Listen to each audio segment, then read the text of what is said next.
Hey everybody, this is Erica from the Classy Climb blog, coming to you with 3 ways to keep making money in the next recession and pretty much year round. So the 3 I really want to touch on today is own more, sell more, expand, and be ready. Okay, so we're gonna hit the top. Own more, sell more. I'm gonna give an example of my junkie neighbors. They have a little office, and it's not an office necessarily, it's a retail space, and it's thrift store related, you know, and some people are like, oh, that's just junk and that's yard sale mess, but they have a ton of it.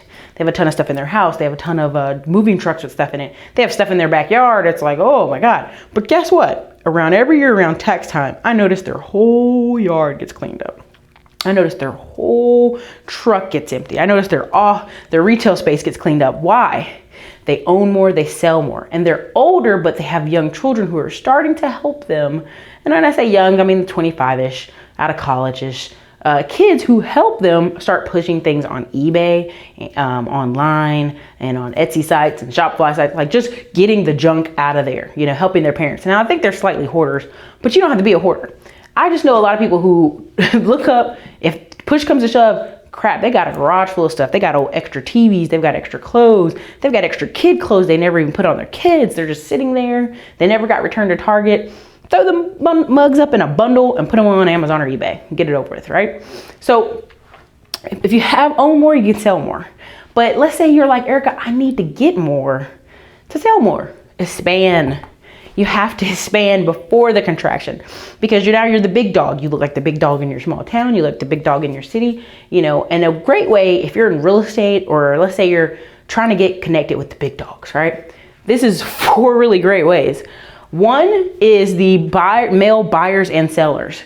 Now I break it up into 2 parts a month. These are the beginning of the month, the sellers or the landlords, people who potentially want to sell their property. I do it at the beginning of the month because guess what? Here it comes the beginning of the month. They might have a mortgage. They might just be tired of this property. They're ready for it to go. And that's when I hit them. The middle of the month, I mail the buyers. I go, hey, I've got motivated sellers. I've got properties and listings. I've got stuff that could be turnkey for you. Are you interested? Okay. Sometimes I get a good feedback, sometimes I don't. Depending on your city is depending on the size of your list. So I look for cash buyers. And one of my towns I mail, it's 404 cash buyers. So I want to be known to those 404 cash buyers. Now in the bigger city like Austin, there's maybe closer to 2,000 cash buyers. Some may be one and done, some may be coming from California, some may be actual investors long term. So I mail them because that way I can get them seeing, hey, I'm Erica Williams over here at this property management company, interested in buying and selling. I'm a realtor. How can I help you? How can you help me? So you want to be seen by some big names, okay? So that's how you expand. Also, I check Craigslist. Check Craigslist for investments, cars, things that are since sell, you know, cars that have been up there for months. You come and say, hey, I want to buy that car for $300. It gets gone. And people are like, no, Erica, no way. Listen, I have friends who have tow trucks and that's all they do is they go on Craigslist daily and email people and call people. And are you ready to let go of that car? Do you have the title? Here's $300. Peace out. And then they go and they find ways to sell the junk in the middle out of the car and the parts. And they make a lot of money via Craigslist. All right, online site. I have an online site where people can say, let's say they Googled, they want to sell their house and they found my site. And they go, oh, well, this is my house and here's information about my house. That gives me in the morning a chance to look through the different messages I have and decide, is this one worth calling back? Let's call it back anyway. So, you know, if you have a feeder site for this information, great. Vacant and abandoned. These are money makers. There are millions of abandoned properties and vacant lots all over your town, your city, your state, this country, okay?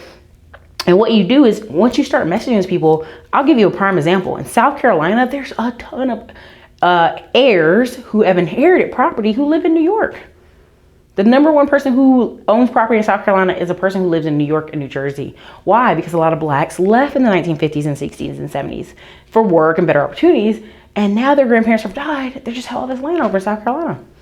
And it's causing a big stir for various reasons.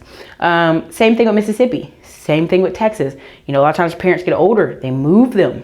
You know, we had a property once where the house was worth $400,000. The kids only had $50,000 in taxes left to pay on it, but all the kids lived in another place. So they were like, we don't care if we lose that house or not. Now, should they have cared? Yes. You know, if the right offer comes along, they're ready to sell. So How do you get big? How do you expand? You hit those buyers and sellers. You hit Craigslist depending on your business. You have an online site where people can leave you messages and details. You check out the vacant and abandoned list and you mail them.